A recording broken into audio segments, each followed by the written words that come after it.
Sheely on vocals. Lauren Sheely, how about that? How about that, huh? Well, good morning, everybody. Everybody feeling good? I think we're all here to celebrate. Today is Hank Aaron's birthday.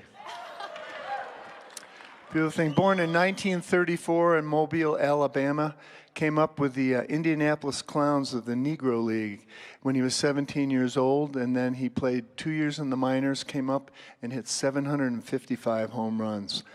Hammer and Hank. Yeah. What do you think, huh? Okay. And there's other stuff going on, too. You know, it's Foundation February. A lot of people think that February is about the Super Bowl, but it's actually about the Mile High Foundation. And we're going to be having a big party on February 26th, and we're bringing back the sheet cake. How about that? The sheet cake returns. We're going to have a party after the second service, so that'll be great. And other things going on. There's a Seder tonight, a spring Seder, where we celebrate the trees, and there's lots of great food, and that's 5:30 tonight over in the community center, so that's going on. And then next week, apparently there's a Super Bowl, and who knew? They never advertise these things. And but we're going to be back next year. People feeling good about the Broncos? You guys feeling? Wow. Wow. Wow. Hello. I guess mainly Rockies fans here today, huh? That's more like it. Okay, so go Avs. Yeah, so, but next week we're having a drive, a toilet paper drive, and socks. If you can bring socks to them, we're going to collect them out in the lobby just to celebrate the Super Bowl and the way that we're going to be back in it next year. So that's what's happening. And so it's good news today. If this young man could get his seat here, I'll go ahead and keep going. There we go. There we go. Okay. Let's bring back Lauren Sheely. Hello, you guys. I am so excited because one of my favorite people on earth is here. Reverend Cynthia James. Yeah. And it gets better. We're going to sing one of her songs, and this one gets me moving. This one makes my soul happy. And so she's going to start us, and you may sing as well. I'm so excited.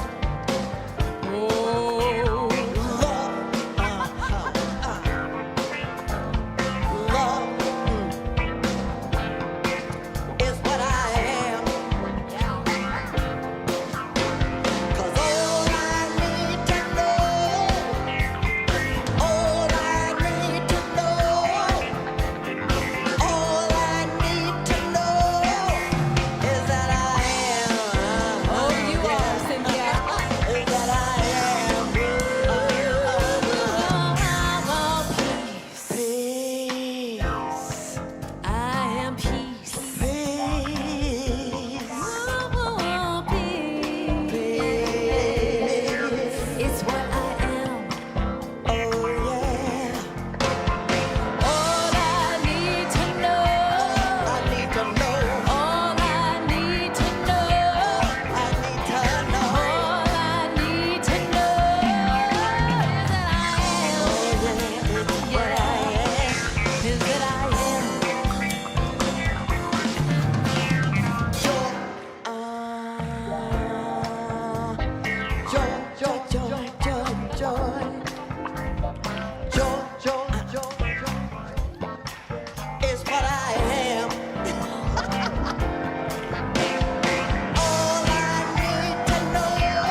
How's that for a good start? Yes.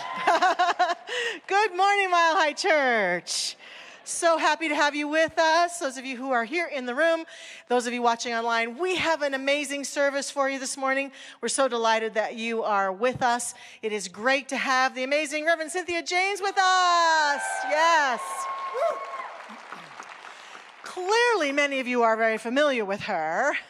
And if you have not ever met Reverend Cynthia until now, you are in for a great treat. I want to introduce her formally to us as a community. She certainly has made a huge difference here at Mile High Church, as she was a minister, an associate minister here on our team for many years. And she went off to go do more work out in the world and has since become a transformational life coach, written books, spoken all over the world, takes people out on tours, and she is my beloved colleague and friend, and I'm so delighted she's here today. Yes, yes, yes, yes. It's a joy to welcome her back into our community here and to be here to celebrate the vision and mission that we are as a community. And so I'm going to invite us to speak those aloud together. So please, with me, say our vision: oneness revealed, a world of love, peace, and abundance for all. And our mission: to serve as a spiritual beacon for personal empowerment and global enlightenment. That is who we are. That is what we're here about in this world. And as we remember these truths and step fully into this service together, I invite you now to take a deep breath, to become still as we step into spiritual practice together. We're going to sing, have some silence, and then Dr. Barry will pray us in. Let us begin.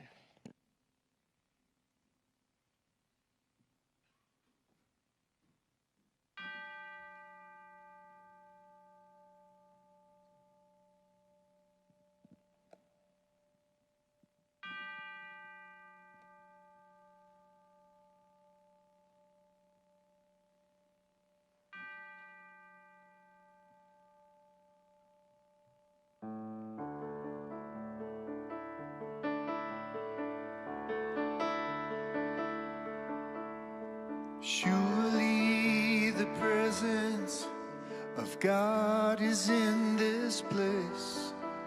I can feel the mighty power and the grace.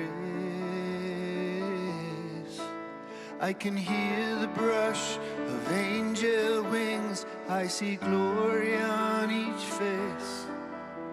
Surely the presence of God is in this place.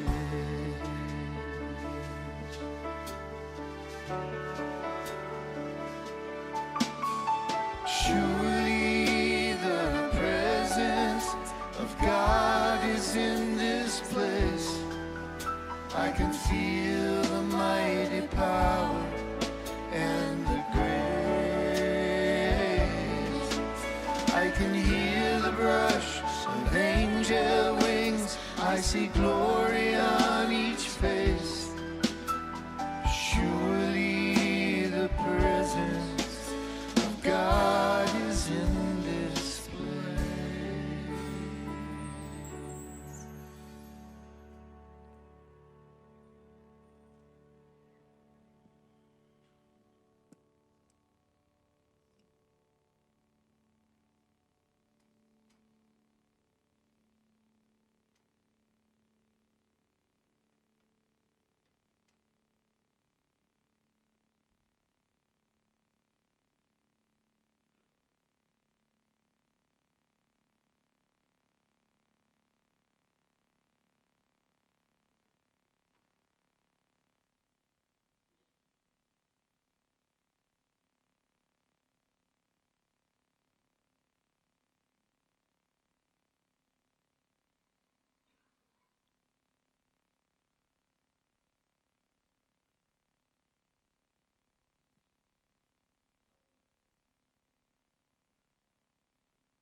What a joy it is to come together in community this morning, fall into our hearts and pray.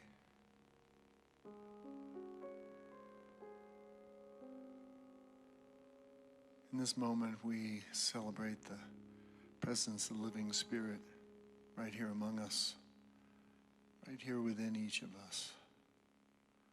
I know right now that there is a power, a wisdom, a divine intelligence that created all things, that brought all things into being, and is alive right now, creating through each of us, uniquely through each of us.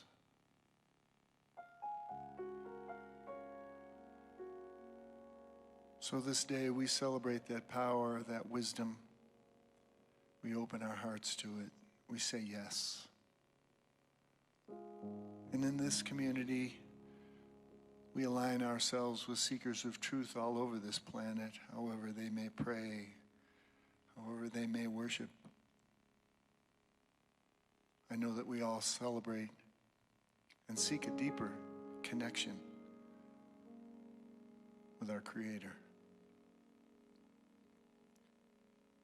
And I bless this Mile High community today, the lighthouse that we are out in the world, all the ways that we serve, the way that we show up. I give special thanks for all those who work with our youth and families, and the beautiful place this is to grow. Oh, and I give such thanks for Reverend Cynthia this morning, for her voice, for her authentic voice and the way that she shares it with us. We are blessed this day in so many ways, and I give thanks for this moment in time. Let us step into it together. So it is.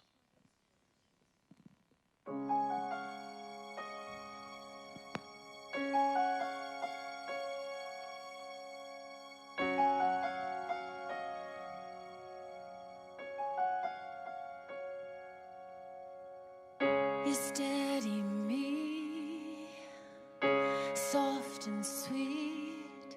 We sway, you take the lead, and I will follow.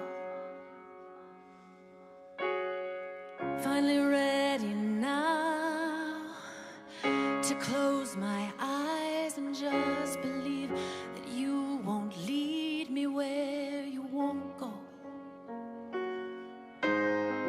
When my faith gets tired and my hope seems lost, you spin me round and remind me of that song, the one you wrote for me, and we dance.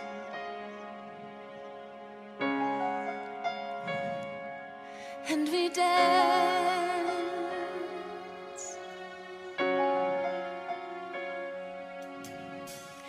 And I've been told to pick up my sword and fight for love. Little did I know that love had won for me. Here in your arms, you still my heart again, and I breathe you in like I've never breathed till now. When my faith gets tired and my hope seems lost, you spin me around and remind me of that song, the one you wrote for me, and we dance,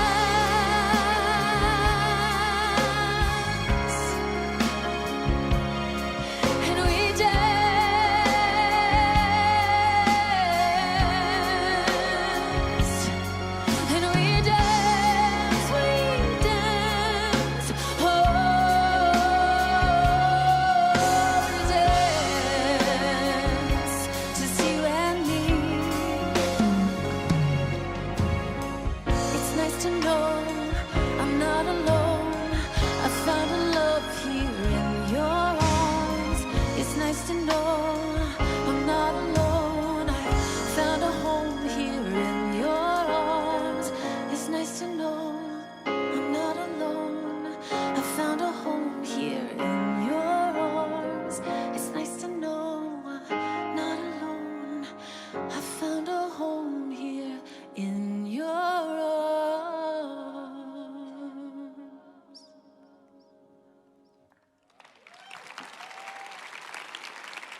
Thank you so much, Lauren.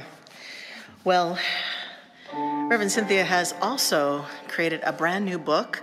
She will have it out in the lobby after the service, and one of the readings I've brought today is from that book, her new book. She says, people in every walk of life ask, does my voice matter? For me, the question covers a myriad of arenas. It's not just about the sound of the voice, it's about the full expression of an individual. That means it can be spoken, danced, written, painted, and expressed in multiple forms. The important focus is that the voice brings to life the authentic and vulnerable demonstration of each human being. And from our founder, Dr. Ernest Holmes, who won't be in the lobby signing his book, since he passed away in 1960, that's... This spirit is happy, whole, free, filled with joy, eternal in its existence, and can provide you with everlasting expansion. All your highest hopes and dreams have come from it. The echo of its being is your intellect. The voice of its unspoken word is your mind. The feeling of its light and life is in your heart. The emotion of its imagination is in your soul. And so it is.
OMG.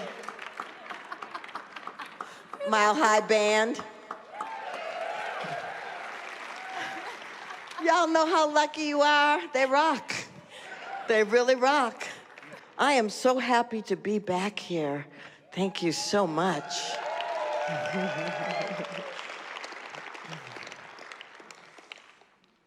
A lot of growth here for me. A lot of love here for me. It's so great to see so many faces that I recognize. These spiritual principles saved my life, transformed me, healed me. And the thing is that I'm not an exception. Those principles work for everyone.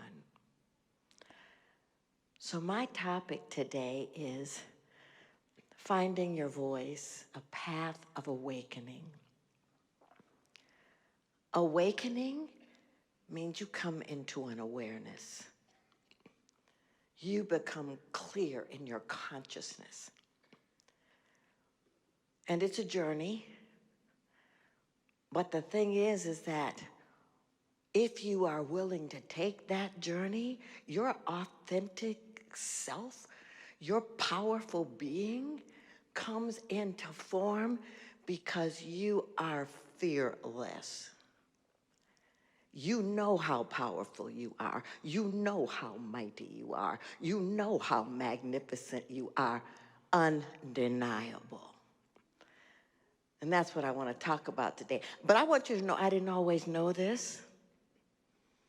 You know, if you've heard me speak before, you know, I came from a pretty traumatic childhood, an alcoholic father, pedophile, stepfather, a mother who didn't think she had any power, 5 generations of women who didn't think they were powerful and didn't have a voice.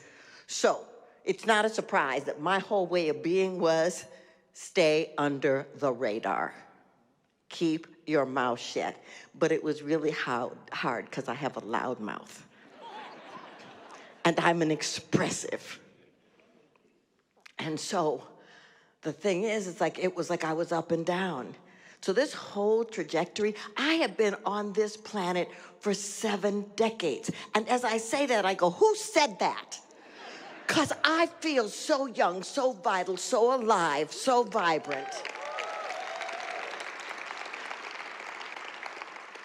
And I'm not in denial. I know I'm aging. I get it. But age is nothing but a number. You get to live your life out loud. So I want you to know that my voice had a lot of ups and downs. I made a lot of interesting choices. Yeah. People who read my book go, I didn't know that. I didn't know you did that. When did you do that? Yeah, it was me. It was me. But what I want you to know is I want to teach you 3 things today. 3 things that I hope will help you walk out of here, whether you come to the workshop or not, which I'd love to have you there, but whether you come or not, I want you to remember these 3 things because they will remind you of your magnificence. And the first one is that challenges are portals of transformation.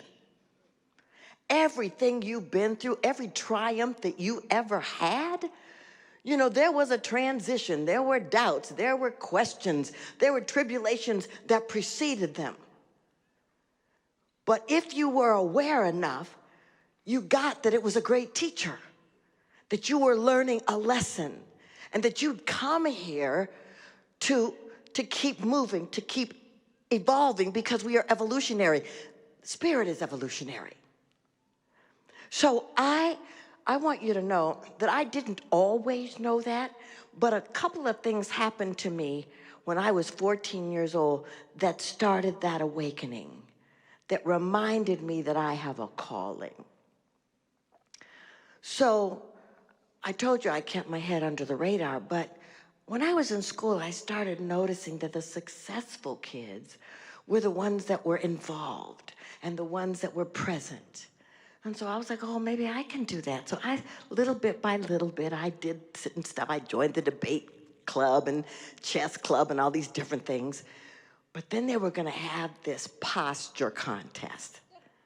Now, the interesting thing is that only girls were in it in bathing suits, but I'm sure that's another talk.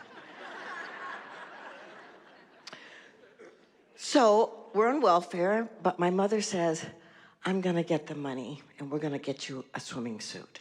So she takes me shopping, and this wonderful woman, sales lady, is helping, and she helps me find this beautiful yellow swimsuit. I was really skinny, but when I put it on, I felt really pretty, except I was flat-chested. She goes, I got you. She goes, I got these little inserts. I was like, no, no, no, no, no. We're not putting nothing fake in there. She goes, no, no, no. I promise you, it's gonna look very natural. So I'm like, okay. So she puts them in, and y'all, I was hot. It was incredible. So here I go, and the day of the contest, you had to be in your swimsuit, you had to go up to the front, and you had to stand this way, then you had to turn this way, and then you turn this way, and then they put us all in the line, and then the teacher walked behind each one of us and put her hand over our heads, and the audience responded. I was the last one, and when she put her hand over my head, the audience erupted and the kids were screaming. Oh man, I felt so great. And they said, and the winner is Cynthia James. I was like, yeah, I'm all that. So on the weekends, I lived in Minneapolis and there's lots of lakes, and we would go to Calhoun Lake and that with my cousins. And so we went to the lake and we got out, and I'm in my yellow swimming suit, so I wanted to make sure everyone noticed. So I slowly walked, and I laid down my blanket, and I laid on the blanket so that they could see how fabulous I was. And then I slowly got up, and I walked to the edge of the water, and I knew how to swim because our high school, our junior high had a swimming pool. It was required. So I get to the water, and I ease out into the water. I do my most fabulous side stroke. I do a backstroke. I am poetry in motion, y'all. I dive underneath and the inserts pop out. Yep. And you know when you're in the water and you're trying to catch something that moves? So I'm trying to catch them so nobody notices. My cousins are howling. I'm mortified. Finally, I get the inserts, and I walk out demoralized. But then as I get to the edge of the water, a voice in me says, it makes no difference, you won. You're a winner. I didn't know it then, but that voice would come back many times in my life to remind me of that. So 2 weeks later, I'm in school, and let me just say this. Anybody black in this audience will understand what I'm about to say. When black people get in water, our hair goes out and up and can look kind of crazy, whereas Caucasian hair goes like this. But when you're a colored girl in school, when I'm growing up, when your hair went like that, you were made fun of. So every black girl was like, no, that's not happening. We had all kinds of crazy stuff we did to straighten our hair. So we're in the swimming pool, and the teacher says, okay, we're gonna do one last thing. Cindy, go down to the end, get on the diving board, dive in and swim down to the shallow end. I'm like, great. So, we wore 2 swimming caps and stuff underneath so our hair wouldn't get wet. And so I get up there on the edge, and I dive in, and my swimming cap pops. It comes off, and my hair is drenched. The black girls in the pool are like, ooh. I get out of the pool and I go to the teacher and I say, excuse me, I need to go home. I live really close. I can be back soon, but I've got to fix my hair. She goes, absolutely not. I go, no, you don't understand. If I don't fix my hair, they're going to make fun of me, not just for today, but it's going to be ongoing. Yeah, she looked at me, turned her back on me, walked away and said, this conversation is over. Choice point. I looked at her. I looked at my friends. I went home, y'all. I fixed my hair. I was back at school in like 25 minutes. They wouldn't let me in. They said, you can't come back until you come back with your mama. So, okay. My mother was a highly emotional being. World-class complainer, and cry at the drop of a hat. So I was scared to tell her, but as I'm telling her what's happening, she's looking at me and she says, and why did you make that choice? And I told her, I said, it was not worth the ridicule I was gonna have to go through for weeks on end to go back there. She says, I see. So she takes me, and we're sitting with the principal, and he's like, your daughter was disobedient, and she wasn't following the rules, and she defied the teacher, and he's like, nah, nah, nah, nah.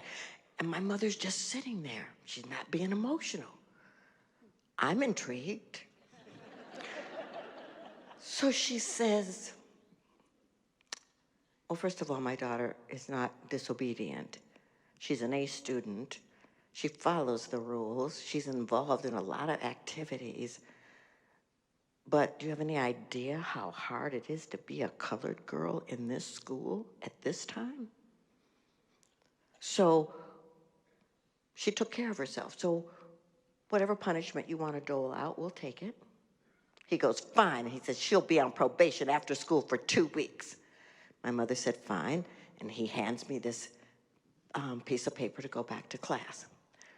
So the interesting thing is we walk back to class in silence. But when we get to the door, she says, I do not like disobedient children. But what I want you to know is that I'm proud of you. You took care of yourself. And that is one of the most important lessons you can learn. She kissed me on the cheek. She walked away, and we never spoke of it again. That was a transformative moment. What I want you all to know is that when those challenges drop in your face, you get to choose. You are choosing in every moment. The question becomes, how are you making the choices? Are you making the choices from a place of consciousness and clarity and self-care and being in integrity with your soul? That's the thing. Because you are here for a reason.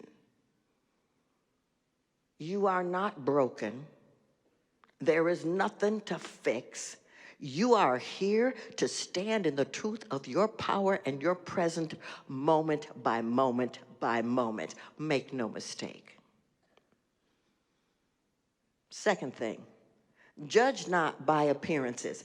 Listen, I'm very clear we're looking at an interesting world. Division, division, divisions. Nations and countries and politicians and religions and families and men and women and on and on. I get it. But my question is, how come we don't see each other? How come we don't love each other? How come we don't honor each other? How come we don't understand that we are interconnected, that there's only one? And you know, by the way, it's not easy when you're spiritual to have those other ugly thoughts because you want to push them away. But hey, deal with them.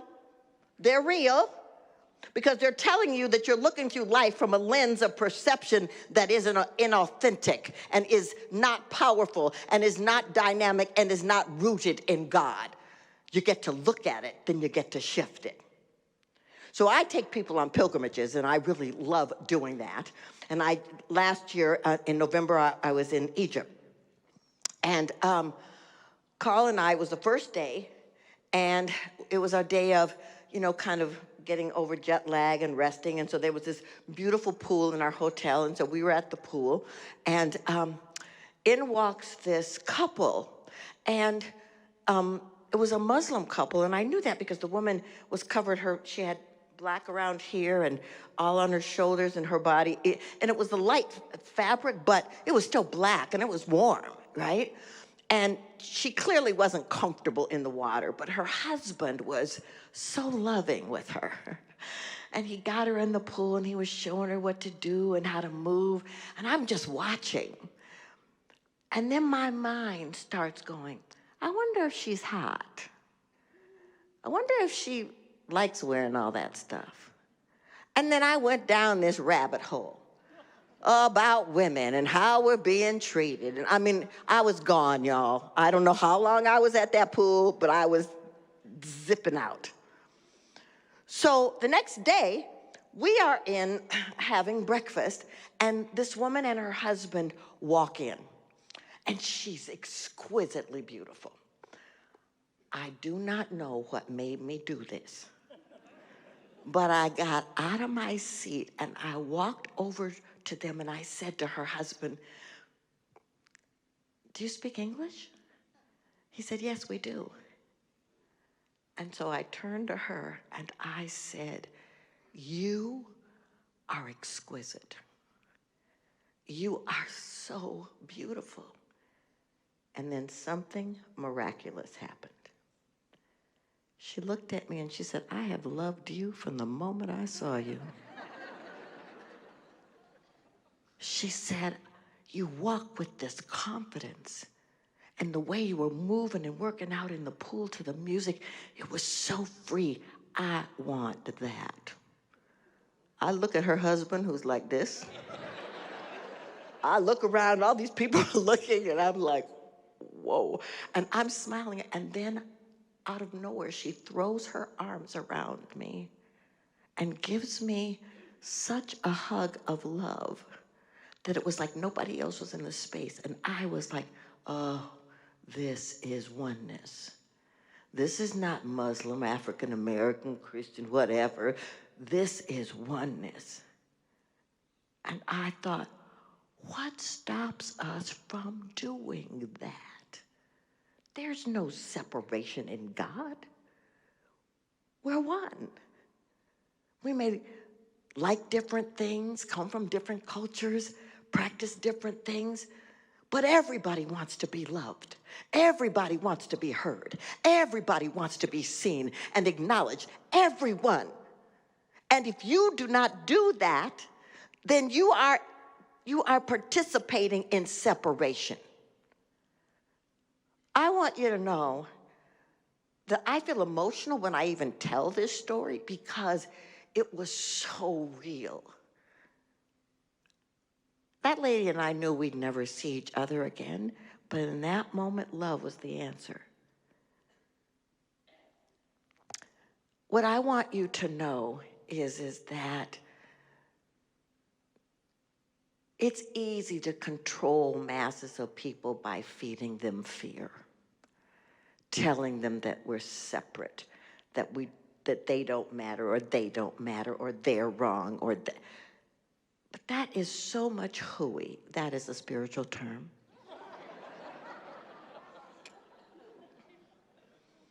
God sees no separation. And so that leads me to my third point. Trust your inner guidance. I mean, do you know that you are encoded with an incredible inner guidance system? Everything you need is within you. Happy birthday. Was it your birthday? Happy birthday. See, my inner guidance center just tapped right in there. I'm so sorry I embarrassed you. Okay, I'm back over here. But you have this inner guidance system, and it tells you things, and it lights you up. Your job is to listen, and then that becomes the rub, doesn't it? Because you go, was that my mind or was that my heart? I don't know if I'm just feeling stuff or if God is talking to me. Listen, you know when God is talking to you because you're centered, because you're open, because you're available, because you're free, because you are not pulling your energy back. You are willing to step forward in love. Your inner guidance system will go, you know, you really should turn left there. And your mind is going, everybody's turning right. My advice, turn left. Because that inner guidance system is not linear. We are in a culture that has been educating us to think that our minds are the God. No. Your heart, your wisdom, that part within you that is so connected, that's the thing. A few years ago, I was teaching a class here, a manifestation class, and a woman raised her hand, And I called on her, and she stood up, and she goes, "Hi, I have this dream." I said, "Okay, what is it?" She says, "Well, I want to open a spa, and I want it to be really different. I want it to be a place of respite where people can come and let go." I said, "That's incredible. When's that happening?" She goes, "I don't know. I have no money. I know nothing about a spa, but it won't leave me alone." I said, "Listen to that. Trust that. The dreams within us are energies that want to emerge into form. And when you pay attention to them, you don't have to know how, you don't have to know when, you don't have to know where. You just listen." So a year later, she comes to me and she says, "My husband's been diagnosed with cancer, and I'm really afraid." And I said, "Betsy," her name is Betsy Abrams, and I said, "Betsy," I said, "I'll pray with you. I know the right thing will unfold." And so she's still coming to Mile High, and she's still taking classes. And then several months go by, and then she comes and tells me that her husband has passed. And then she disappears. I don't see her for a while. Then she comes back and she says, "So my husband left my daughter and I in good financial shape. And I was driving down this street in Littleton, and I see this building. And my inner knowing goes, oh, that's it. So I bought it." I'm like, ah! That building had been a convent. So there had been prayers in it, right? And she says, "Come in, I want you to bless it, and let's open the space." So she says, "I'm going to classes and I'm hiring people. I don't really know what I'm doing, but it's going to be exquisite, and it's going to be a place of consciousness." That place, ladies and gentlemen, is called the Five Wellbeing Spa in Littleton. That is amazing. All because there was a dream, there was a vision. She listened and responded.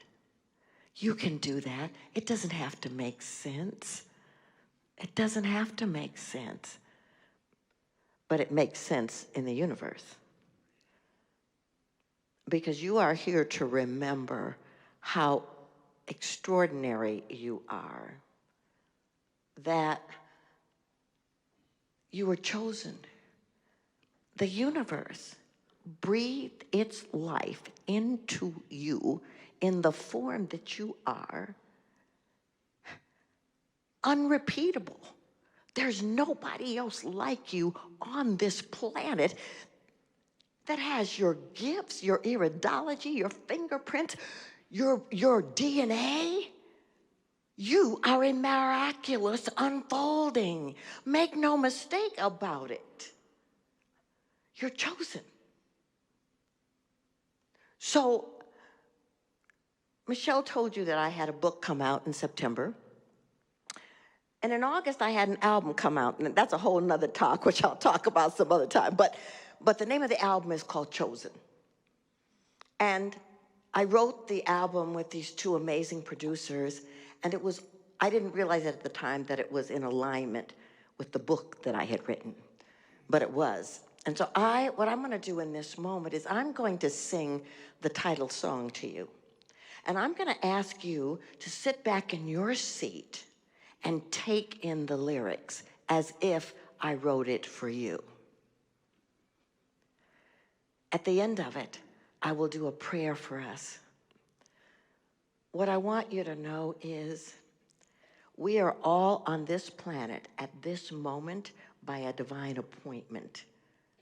Otherwise, we wouldn't be here. There's something that only you can do the way that you can do it. So why not say yes? Find your voice. Step into your power. Bring your full authenticity and dare to be brave. So I'm going to invite you to just close your eyes and breathe in as I sing to you.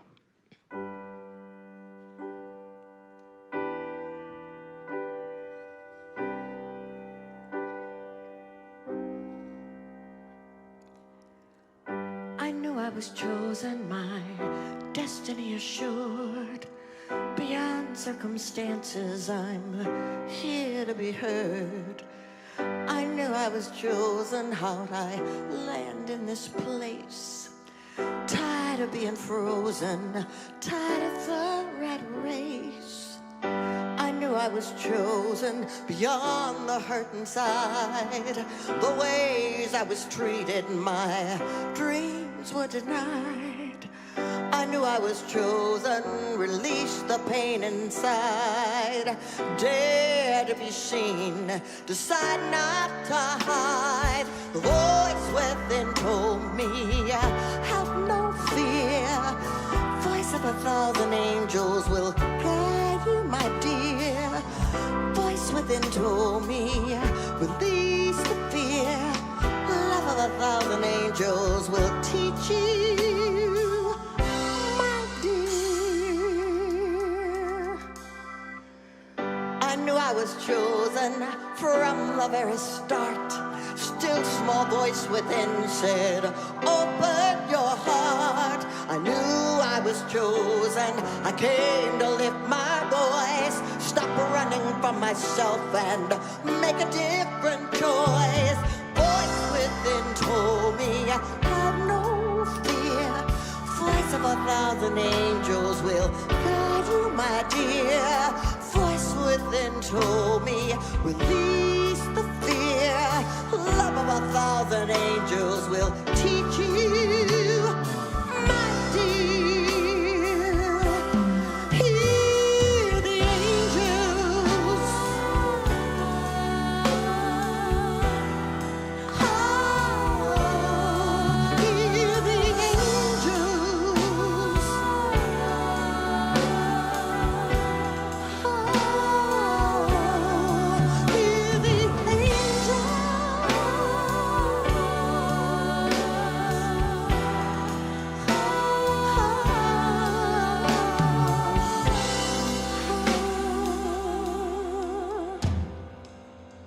I knew I was chosen for this moment in time. I'm here as a blessing, no reason or rhyme. I knew I was chosen, I'm well on my way. I stand in my power, I'm here to stay. I knew I was chosen.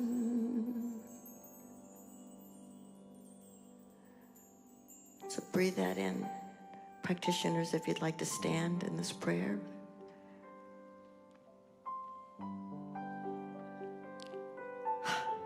How wonderful to remember that we were chosen. That we are extraordinary expressions of a divine intelligence that is eternal. That we are powerful. Because we are emanations of something that is ever evolving, ever shifting, ever creating, ever expanding. So there is nothing that is not possible. We live in a field of infinite possibilities. So there is nothing that has ever happened that could take that truth away from us. The past does not define us. We are here because our presence, our energy, our voices, our authenticity is needed at this moment on the planet at this time. And so we just take this moment to place on the altar of light any old ways of being, old paradigms, old feelings, old experiences that no longer serve. We place them there and we watch them transform into a remembrance, a soul remembrance of our intuitive knowing that is grand, glorious, and infinite in scope. We give thanks for this mile-high community, for its heart, its myriad of ways it serves, internally and externally. That its commitment to personal empowerment and global enlightenment is real. It is not just this building. It goes out into the world. And there is always someone here praying for each and every one of us. And so we take this moment as a collective to bring our prayers that dis-ease dissolves, that old ways of thinking and old structures disintegrate, that dis-ease is not the norm. We simply raise up this planet. We raise up the ecosystems, the animal world, every man, every woman, every child. And we vibrate out into the world in this moment so much love that people feel it and they are not even sure what is occurring. And so I'm just grateful. I'm grateful to speak this word, to release this prayer into the law and trust it, knowing that grace guides us. So we simply let go, allow it to be, and say, and so it is.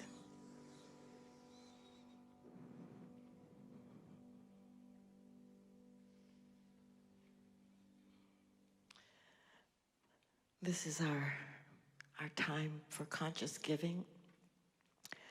I want you to know that whatever you can give to support this community is so important, whether you're in person here, whether you're online.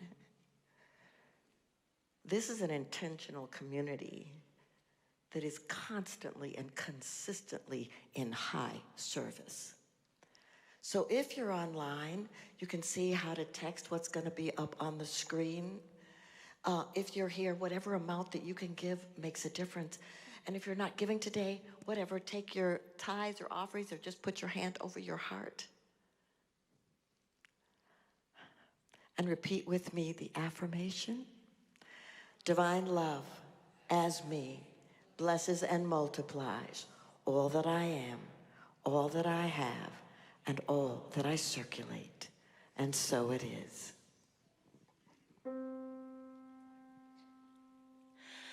Awake, my soul, and sing of this love that set you free.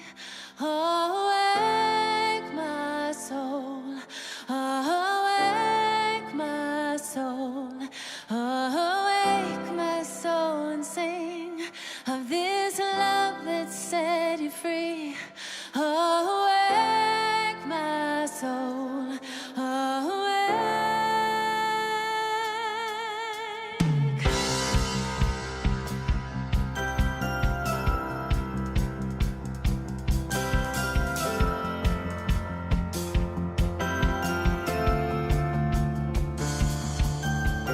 Out of the dark, out of my weary heart, worship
I just love the work of the Mile High Church Foundation. I always have appreciated what they do.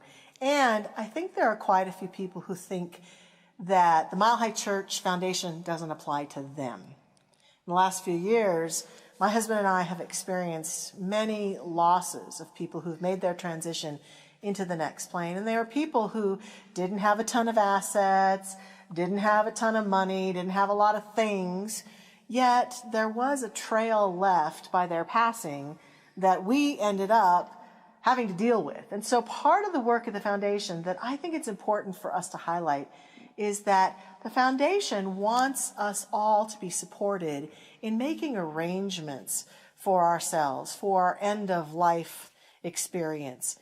I think that it's a gift that we can give our loved ones. And then there's that added thing where we can name charities such as Mile High Church in the paperwork that just simply says that we want to benefit these places when we go. And all of that just makes life so much easier. Indeed, I know when we went through our various losses, the amount of headache and work it took to sort things out, having gone through that, and then Michelle and I committing to creating that playbook for our loved ones after we transition to make that so much easier. The foundation provides the tools, the guidance to make that playbook easy and effortless for your loved ones. I have come to an even greater appreciation of what the foundation at Mile High Church is encouraging us all to do. It was so much a relief too, wasn't it, when we got our paperwork together, that feeling of, okay, we've got those details handled. Yes, very much so. Indeed. Allow our Mile High Church Foundation to support you. Thank you so much.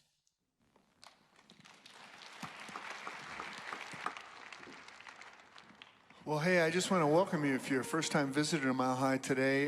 We had some fun, didn't we? And how about Lauren Sheely? Yeah.